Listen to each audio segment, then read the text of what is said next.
In dieser Folge interviewe ich Dr. Starrett. Jeder, der CrossFit schon ein bisschen länger macht, wird mit diesem Namen etwas anfangen können. Er ist der Godfather of Mobility Training. Er ist New York Times Bestseller-Autor von Becoming a Supple Leopard. Er hat ein Mobility-Programm, früher hieß es Mobility What, heute heißt es The Ready State. Er hat es damals gegründet, er hat das Wort Mobility quasi erfunden und ist wie gesagt einer der bekanntesten Therapeuten und Trainer weltweit. Wir sprechen gemeinsam über das Thema CrossFit, über das Thema Mobility-Training, sowohl in der CrossFit-Box als auch bei Profiathleten. Also für jeden was dabei. Ich wünsche dir viel Spaß beim Zuhören.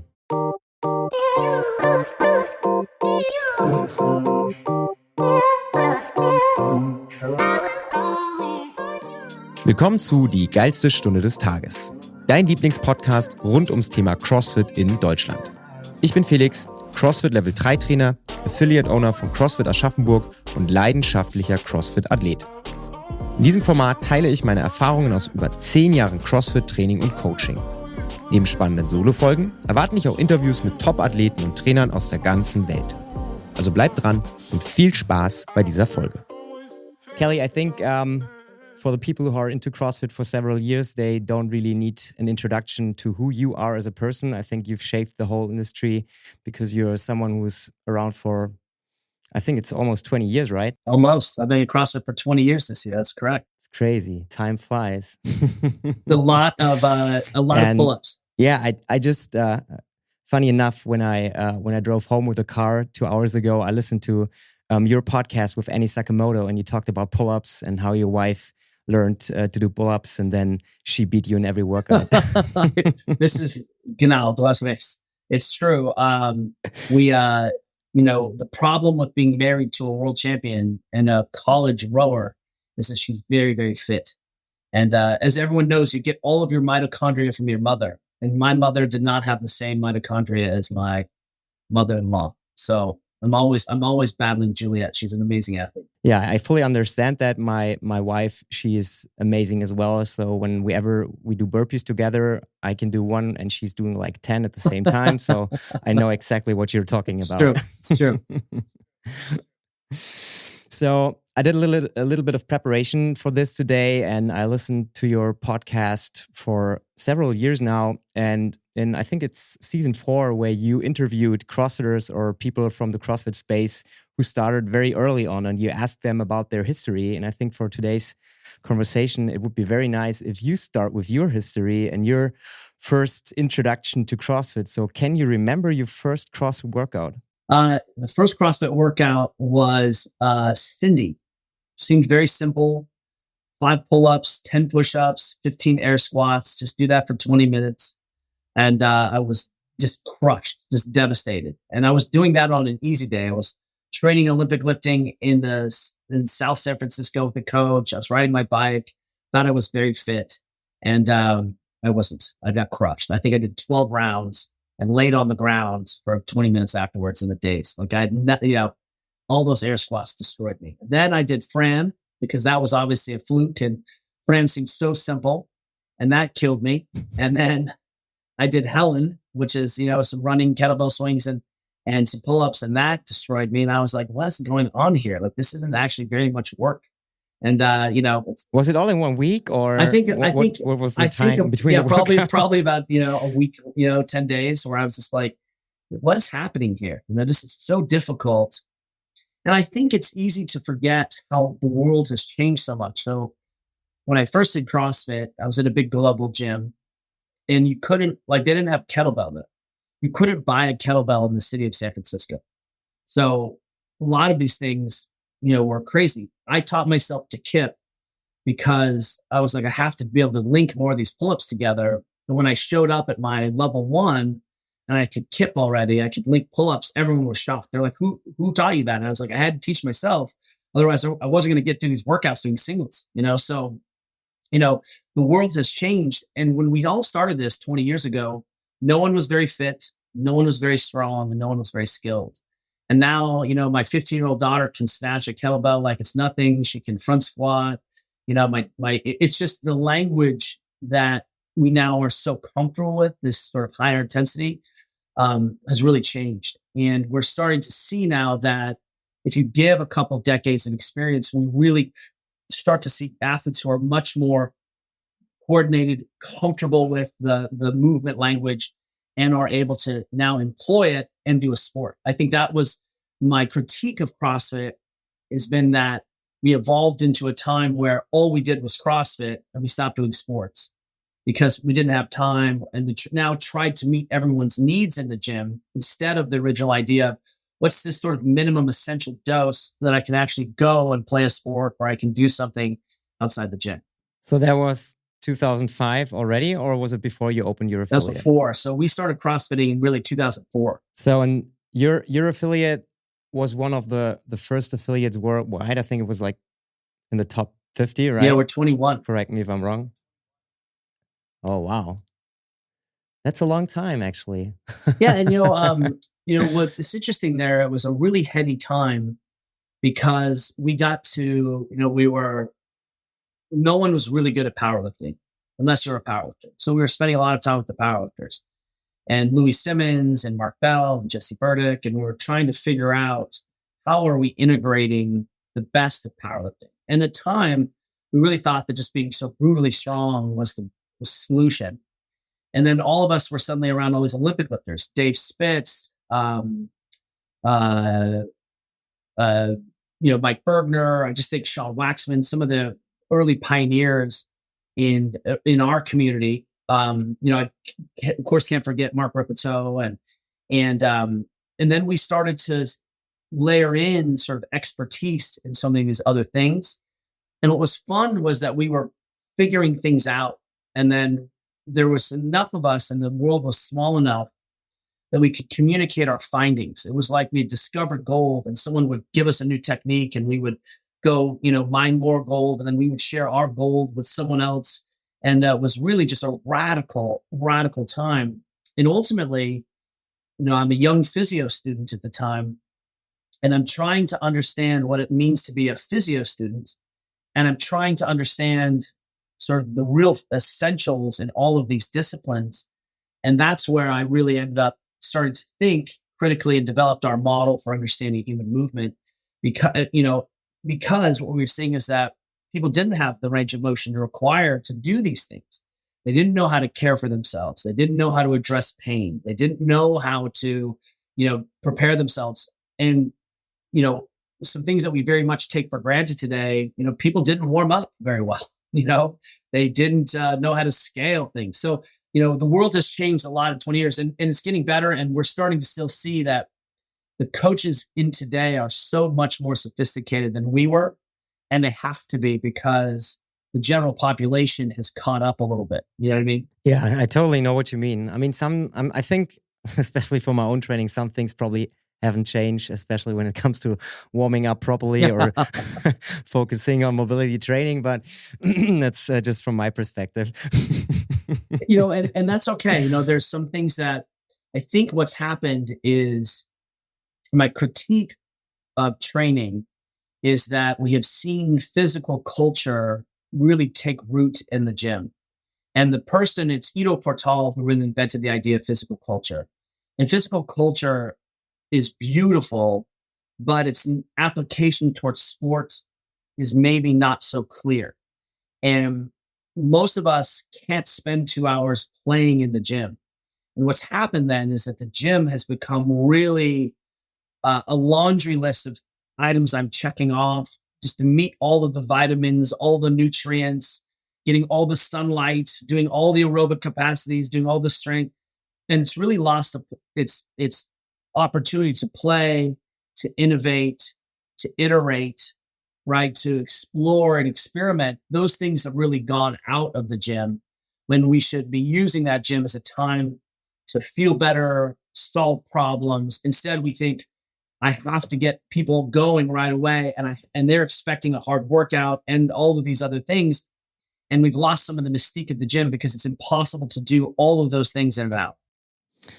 So before I stumbled over a mobility watt, which is like, I don't know, I think I'm doing CrossFit for 12 years now. It has to be like 10 years. I've never heard of the word mobility. And I think you've defined it tons of times already, but it's still very valuable for my community, for the German community. if you would like describe it in 1 or 2 minutes, what did you invent this word, or did you just make it so popular in your own understanding, in your own definition? So what's the root of it?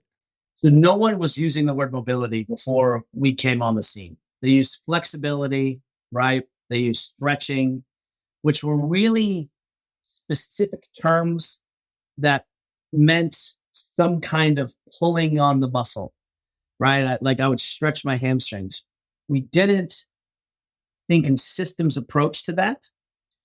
So if I take a step back, if you read Wer ein Geschmeidige Leopard, one of the things that you'll see is there are only two objective measures in that book. The first one is your range of motion. And that is really, you can't argue about what we expect the body to be able to do. Every physician group, right, we all agree within about 5 degrees of how much the shoulder should move or how much rotation a joint should have. So it's pretty clear. And most of the ranges, like overhead, is everyone agrees, 180 degrees of motion. So my end range of flexion is straight up and down. So I have that objective measure. And the only other objective measure I have is something we call biomotor output, which means how do I use this system to create more wattage, more force, more power for longer periods of time with less energy, right? That's really what we're talking about here. So you can get away with a lot of really weird technique, but what you're doing there is sacrificing the biomotor output. You're not as efficient. And one of the things that we'll see, for example, is if we look at squatting, you can squat in almost any position possible. We see it every day in the gym. We see it on the internet. But squatting is low power, low force, low speed. But at high force and high speed, you can't squat like that. You can't jump like that. You'll die. So we see that sometimes the positions that we are valuing may not transfer as effectively, may not hold true under all conditions. And so what we're asking is, what positions give us the most utility or the most useful under the most circumstances and have the most transference?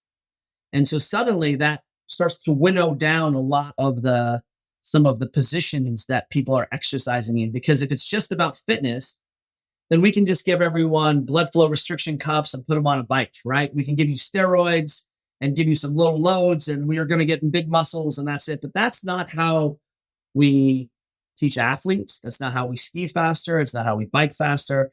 It's not how we run faster. It's not how we go to the Olympics. And so suddenly what we have to put in there is a movement skill. So really what we're asking when we say mobility, what I'm saying is, do you have access to your range of motion? Can you express that range of motion with the technical ability that allows you to handle the most force? So that means learning, that means skill. I would also add, can you do what you want to do with your body and in a pain-free way? So we use mobility because your range of motion has clear goals. We have clear end ranges. What is complete and what is not complete? Not, I'm just going to keep stretching forever and then hope that my legs, that doesn't work. We have clear range of motion goals. And if you read Becoming a Supple Leopard, the first 2/3 of that is about how to move and how to apply all of these principles of movement into the formal language of strength conditioning. The last third of the book is really about what are some tools to help you get range of motion so that you can do what you're supposed to do. So how do we go from active straight leg raise, where I lay on my back and lift my leg up? But really, who cares about that? That's not a sport. How can I hinge over on the bike so I can generate more force in the Tour de France? Those are the same positions. So for you who really shaped this word,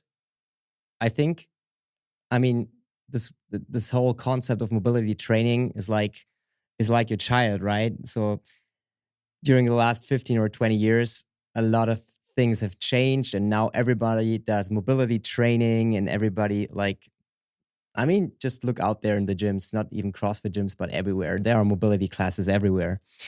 So what are the mobility myths which annoys you the most? Is there anything that you constantly hear where you get a little bit angry when you hear it again? Well, what's great is that people are suddenly thinking about position as part of the training language. It really wasn't part of the training language for a long time. The reason you would do some soft tissue work is because you were in pain, right? And that's a good reason to do some soft tissue work. We have found that when I ask a group of athletes who's pain-free, no one raises their hands. So pain can't be a medical problem the way we've been told it is. So, I have schmerz, I need to see the doctor. No, that doesn't happen. Athletes will continue to go and ignore that until they can't do their job, occupy their role in society, be their role in their family, right? You just can't do your sport. You'll keep playing. So on the one hand, what's been great is suddenly that can be a really interesting way into giving people control over their bodies. Do we think about training and how it's related to nutrition? Yes. Do we think about training, how it's related to sleep? Yes. Well, what is the fundamental root of training? We're taking positions that we value and we're challenging your ability to manage those positions under load, under cardiorespiratory demand, under metabolic demand, under speed demand, under closed chain, open chain demand, other competitive demand, open torque, closed torque, hanging from a bar, handling two dumbbells, right? Block practice, random practice, changing gear. Suddenly, I can make it so hard that your basic squat falls apart. And what I found is, wow, maybe the limits of your ability here wasn't just your strength, but it was your ability to manage all of these different components and still show me a decent squat. And when we look at that, then what we're really doing is saying, here is a position we value that makes us strong, that makes us durable, that transfers to sport and to life. And now I'm saying, can you maintain the integrity of that shape under all these different demands? And our hypothesis has been, this is just a hypothesis, the person who's the most effective at managing these different iterations of the shape under these different demands, that athlete is more durable. That athlete can learn new skills faster. That athlete has more movement choice and more readily available movement solutions. So suddenly, if we look at someone like Frans Bosch, who I greatly admire, he's a Dutch coach, he says resistance training is just coordination training with resistance, right? Good strength training is just saying, here is coordination training, but we're going to put some resistance on that. And suddenly that's a beautiful way to think of why we're in the gym. It's not for big quads. It's not for big pecs, although that's nice. It's a side effect of the training. But ultimately, we're looking for how can we create the best mover? And if you've watched the great show on Netflix, The Physical 100, the Korean show, the kid who always wins is a CrossFitter. The kid who usually gets second is a rugby player or an Olympic lifting sprinter. And there's not an accident there because those capacities make for people who can solve movement problems efficiently. Everyone else may be obsessed with how you look, and that's great on the internet, but you're not going to win a national championship or set a world record doing those things. And so we always are keeping our eyes on what's the point, what's the purpose? And the purpose can be to lose weight, to have community, right? To feel better, to feel like I have confidence. But ultimately, don't pretend that all training is equal. And that's okay that it's not all equal. So what I'm seeing as we're starting to put position forward in our training language is that it means different things to people. So people are like, I'm working on mobility. I'm like, no, you're just squatting. That's not working mobility. Mobility is specifically targeting some aspect of your range of motion so that you can then go express that range of motion in something that matters, like a training environment or an actual sport. So, it may be that it's useful to spend a lot of time moving in a way. Exposure is always the most important thing we can do. This is why the very first video I made back in 2010 was the 10-minute squat test. Because what I found was, here's this position all of these athletes are trying to spend time in, and they're not actually spending any time in that position. So let's make sure that the first thing we do is expose ourselves to the root positions of the things we're doing. Now, I learned that from yoga. I learned that from, watching the amount of time I did downward dog. I learned that watching how many times my friends who were gymnasts were walking on their hands. right? I saw that we needed to spend some crucial time in these fundamental shapes because they were so important. And that's why we started with the squat test. So when you talk about movements, what movements you see, especially in CrossFit, where people have the most mobility issues? But what we're seeing now is that, and generally in general population and most athletics, is that people are not getting enough hip extension. So bringing the knee behind the butt. So you know, everyone knows knees over toes guy, but I want to be knee behind butt guy. This is my dream. And that I want us all to obsess on having better hip extension. And all the biking, all of the hip hinging, all of the squatting, most of the jumping we're doing, it's all in a flexed leg pattern where the knee is coming to chest. And we're not really doing much of knee behind butt. Maybe we jerk a little bit. Maybe we're lunging, but even our lunges really have the knee not in extension. We run, but our running is terrible because we only run very short distances.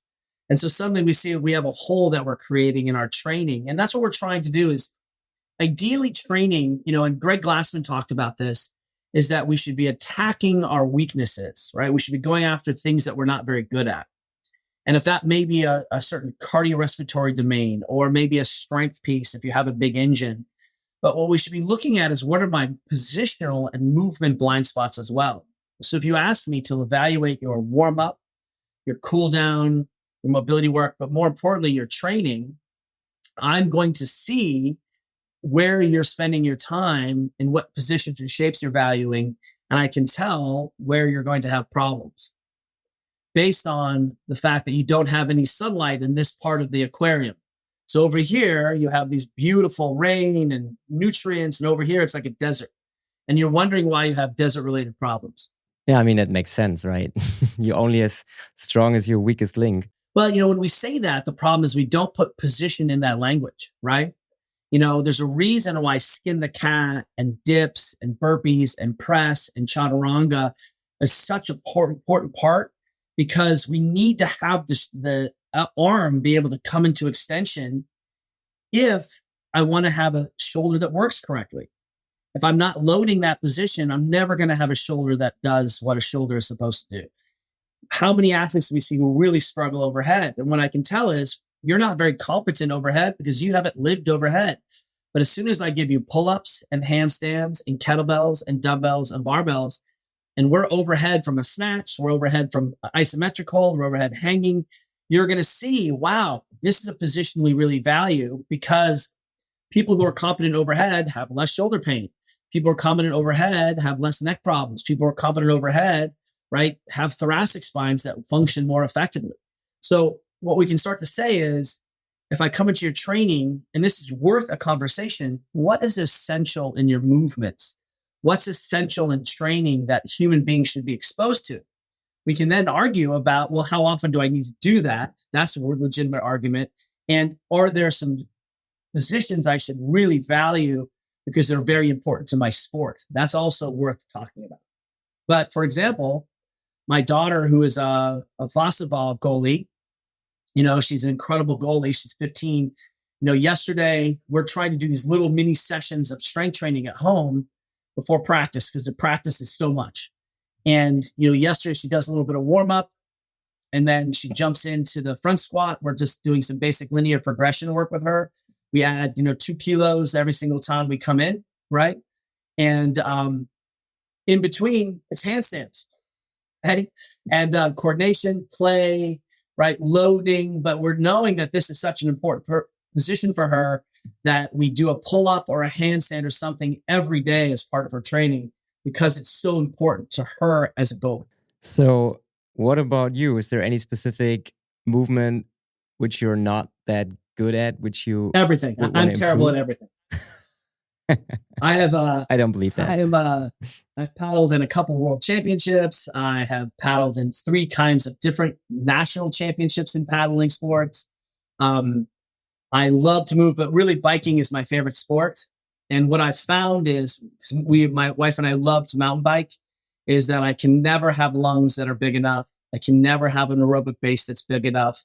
It's literally a sponge that is always thirsty. So, at some point, I turned 50 this year.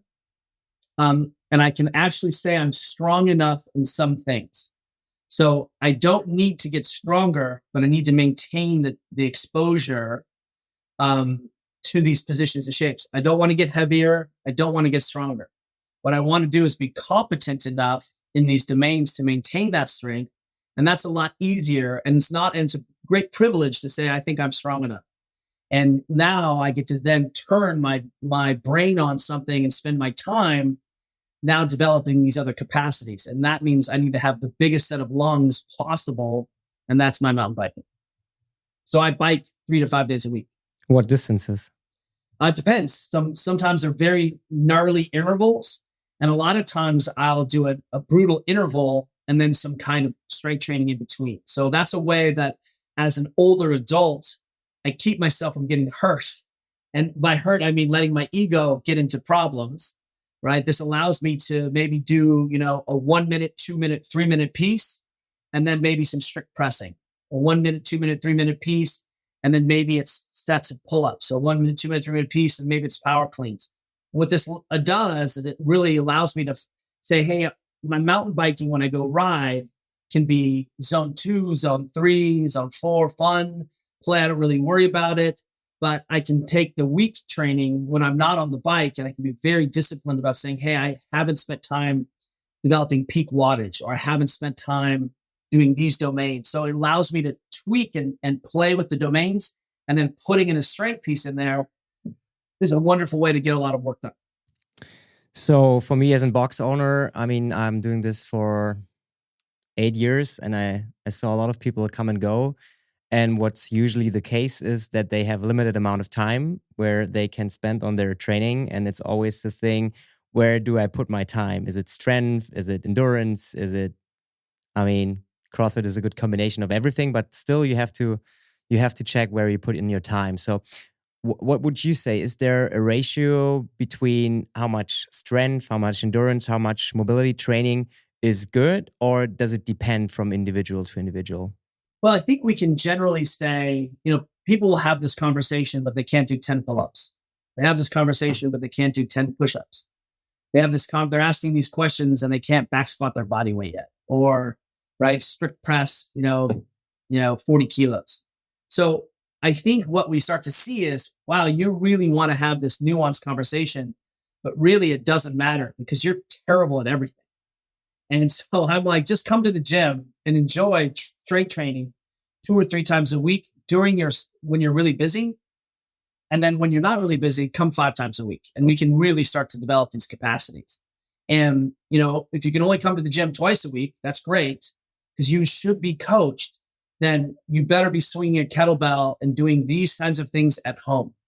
And, one of the things that we see is so important is that the training environment, and more importantly, the formal training environment, is the place where we can talk about alcohol consumption, nutrition, sleep, stress for our athletes. So I'm wearing a Cal water polo shirt. So Cal Berkeley is the university right across. And for the last 1.5 years, I've been coaching the women's water polo team. Last Sunday, we competed in the national championships. So we lost, but it was still, we haven't been there in a long time. And what is important, though, is that through training, we now have a lens of understanding all the other critical behaviors that make us really good people, that make us very durable people. And that's one of the reasons why the training environment is so important, is that we can talk about body composition here. We can talk about fears here. We can talk about loci of control. Who owns this training experience? We can set people up to say, hey, I don't want to spend 10 minutes foam rolling in the gym. Do that at home in front of your TV. Instead, today, let's work on some skills because we're in the gym. So what can we get out of the gym, right? Like, we try to have our athletes in the morning do a hip spin up, do a shoulder spin up, or do the breast spin up. You get one of 3 choices in the morning if you're one of my athletes. Then we try to have you move during the day, walk as much as possible, eat the best food you can. If you can train, do it. Then in the evening, let's spend 10 minutes of some soft tissue downregulation time in front of the TV while we're sitting on the ground. And suddenly, that's a pretty complete program. That's a program that we can really make a lot of gains with and start to solve pain problems, start to develop capacities. And what we do there is we're starting to say, hey, out of this training, if I do these morning things and evening things, my training will go better, right? Because we're always through the lens of how do we get more work done with the available human in front of us. But if you don't train, suddenly training is now helping you to live a better life where we are decongesting and we're getting enough micronutrients and we're getting enough protein and we get sunshine and we have community, right? So there's so many opportunities for us to improve some of those things, but again, through the lens of training. So people who tell me, I'm like, you still need to come to the gym even once a week. So the good thing about CrossFit and strength training is that if you hit certain numbers, I mean, you just said squatting your body weight or doing 10 pull-ups or, for example, bench press your body weight. I mean, there are certain numbers where you would say, okay, this person is strong enough. And if he or she can maintain their strength, that's good.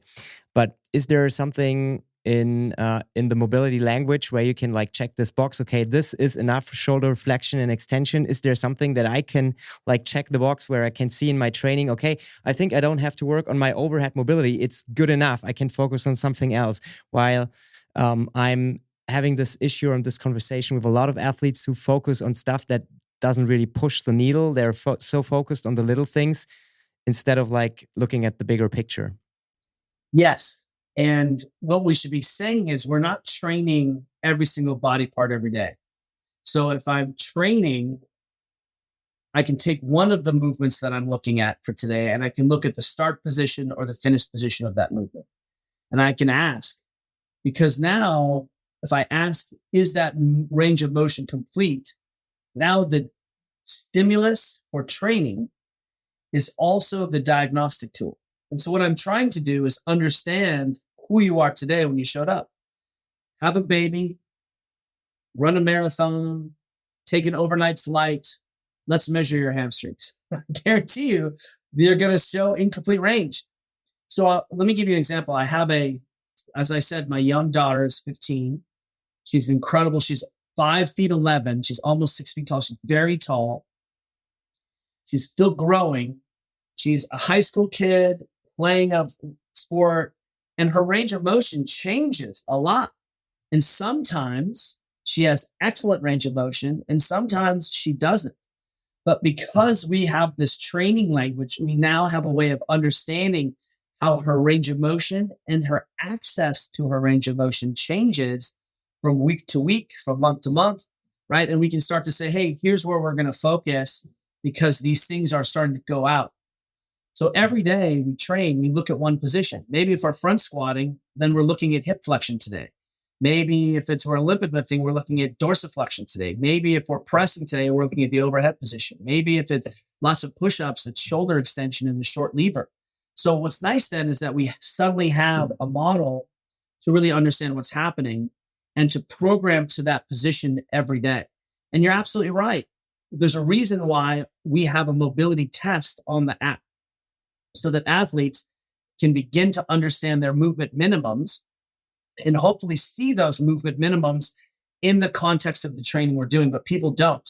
The first time they ask the question, do I have access to range of motion, is never. Even when they have pain, they don't ask, do I have complete range of motion here or not? And so suddenly you may discover that it's never a problem to go overhead. You always have that. Sometimes it's stiffer, but you always have an internal rotation problem. And so that's something that we're going to have to just keep our eye on and maybe do 2 times a week to work on that internal rotation. So suddenly that makes your programming very simple at home. Or you can just wait around and say, what's sore? What hurts? How can I make myself feel better and restore my position? That's fine too, but it's just less effective. So during the last years, you've worked with a lot of pro athletes. In what kind of sport you see the most mobility issues, except from CrossFit? It's interesting to see the best CrossFitters in the world. Medeiros I worked with last year. Talked with Jeff Adler. I'll get on the phone. Yami Tikkanen is one of my best friends. He coaches Annie and amazing people. Rich Froning I've known forever. Jason Kalipa is a good friend. We'll see that CrossFitters are some of the best athletes on the planet because they have to work on their position so much to maintain their shapes. You can see sometimes their output doesn't show you all of the work that they're doing on the inside. Look at how much Tia works on her shapes and positions.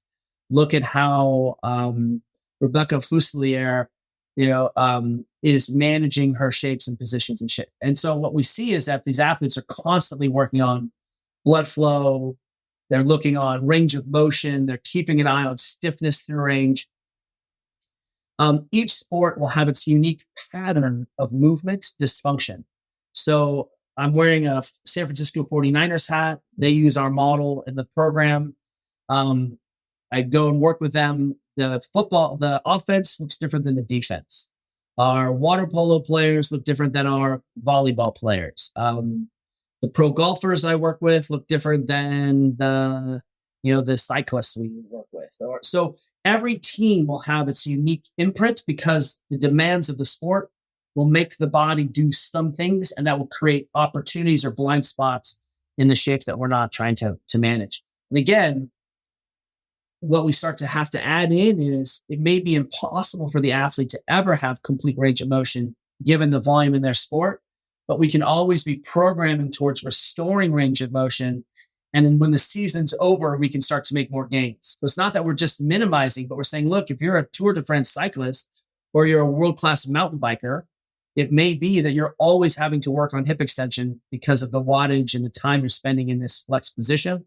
So let's make sure that we're at least keeping a minimum on it and develop a minimum where we start to see, hey, when you start to fall below that minimum, we see changes in wattage and you start to see pain problems. And so we really start to see that it's a lot more sophisticated than just mobilize everything. But again, what we're interested in is saying, how can we have GPP, general physical preparedness for adults, so they don't have pain and can feel better, move better, look better naked? And then how can we also reapply these same principles to actual sports like the University of Michigan football? Where are we putting in soft tissue recovery into the national championship? So that's, we're always, this isn't hypothetical. One of the things that's very different about our model than some of the other recovery yoga models out there is that we actually work in professional sports, and you can layer in our model on top of the training that the coaches think is best for their athletes. And so suddenly now we have a model that explains current phenomenon, predicts future movement phenomenon, right? And allows us to communicate across any environment, any platform, any movement series. I have swimmers at the Olympics. I have bobsledders at the Olympics. I'll have mountain biker at the Olympics. I'll have water polo players at the Olympics. Like we have so many sports that we're using and working in, but the shoulder is still the shoulder. So in the beginning, you said that the sport of CrossFit has evolved during the last 15 and 20 years. And in the beginning, Greg Glassman, in the center, there was always get better at sports. So you're using this kind of fitness which you develop in order to get better at life and better at other sports. And now CrossFit has evolved to its own competition kind of sport. So people are training CrossFit to get better at CrossFit, to stay in the gym. And although I kind of like it, I still feel a lot of people, they don't really understand the application of it. So you don't train 2 hours in the gym to go there the next day to train another 2 hours. You train there in order to do other amazing stuff. So if you could go back 20 years in time and you could reinvent the sport in a different direction, would you change something with the knowledge of how it turned out now, or would you just keep it the same? The amazing thing about the CrossFit Games is that we learned so much about training athletes, about nutrition and energy systems, because it was such an incredible capacity and ability. And what we started to see was that when athletes got tired, their positions got better. And we started to see that in people like Rich Froning and Tia and Annie, and that the inefficiency, really, you could do it for a day or so, but you couldn't do it for 4 days, right? You can do it for a single workout, but you couldn't do it for single workouts across multiple domains. So what we started to learn was, well, that ended up being a very important teaching ground. So if I use Jami Tikkanen, for example, who is the CEO and founder of the training plan, he's been coaching Annie and a whole bunch of other athletes for forever. I would say he is one of the most sophisticated coaches in any sport I know. He is maybe the best coach on the planet that no one knows about in terms of his understanding of heart rate variability and recovery and training and breathing and rhythm and volume. It's really remarkable. So the games evolved as its own thing, but it's just like asking, is it important that we have Olympic lifting in the Olympics, or can I also Olympic lift because it makes me better at my sport? And so what we'll see is very specialized athletes who are really good at the CrossFit Games.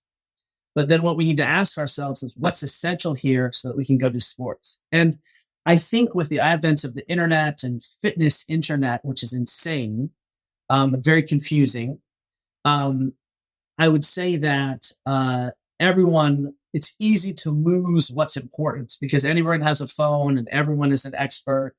But ultimately, the reason we want to make sure that we're keeping our eye on the sport is because then we can really start to have important measurements that allow us to see what is the best. And I think if it just became about who looks best in the gym, then that's like saying my car has the biggest engine, but we're never going to race, but my car has the biggest engine and it doesn't really matter. I like this kind of conclusion and this kind of comparison. I think everyone understands it. And Well, I will say one of the things about CrossFit that was a problem is that it oftentimes took our best athletes and made them look terrible, right? Because they hadn't memorized all of the dance steps. And yet that athlete turns out to be the best athlete in the world. And when we take the best athlete in the world and we'll say, hey, let's improve your movement competency. Let's increase your movement language. Let's give you more choice and some more capacities here. We suddenly learn that, wow, if I had some athletes whose upper body could manage lactate a little bit better, then their lower body could work harder because their upper body could be a sinkhole for some of that lactate, right? And there's an example of, boy, it was really useful to put this runner on, give her a kettlebell, make her do pull-ups or ring rows and be on the assault bike, because what we had is an athlete who can now perform more work. Who cares if she's fucking good at kettlebells? And that doesn't matter. What we want to do is say, are you getting better at the prime thing you're trying to get better at? And I think that's where we lose our minds a little bit. And it's okay. It's okay. It's a feature, not a bug. We just have to remind ourselves the point of all this is to do something else. That's a good word, a good conclusion in the end. Kelly, thanks a lot for your time. I really appreciate it that you took 1 hour out of your day to do this interview with me. And I hope that next time you're in Germany, maybe we can meet. I mean, last time or 6 years ago, you've been there for like a whole month, right? You've spent a lot of time in Germany. Yes, we need to have a training camp there. I'm running this first training camp in June 1st and 2nd in Milan, but I want to start to have more training camps, and maybe we need to have a training camp with you. We should do it in Germany for sure. So whenever you feel like you need something in Germany and someone where you can do this training camp, let me know. We're in the middle of Germany, very close to Frankfurt Airport. So it's a very good location, and I would be honored. 3 words. Brotzeit. That's all you need to know. As long as we can have Brotzeit, it's going to be just fine. You can have Spätzle and everything you want, so I can take care of it. It's no problem. We even have bread for you. I know you like bread, right? Of course I do. Well, thank you so much for today. I appreciate it. Yeah, I really appreciate it. Kelly, I hope to see you soon, and have a great day. Danke gleichfalls.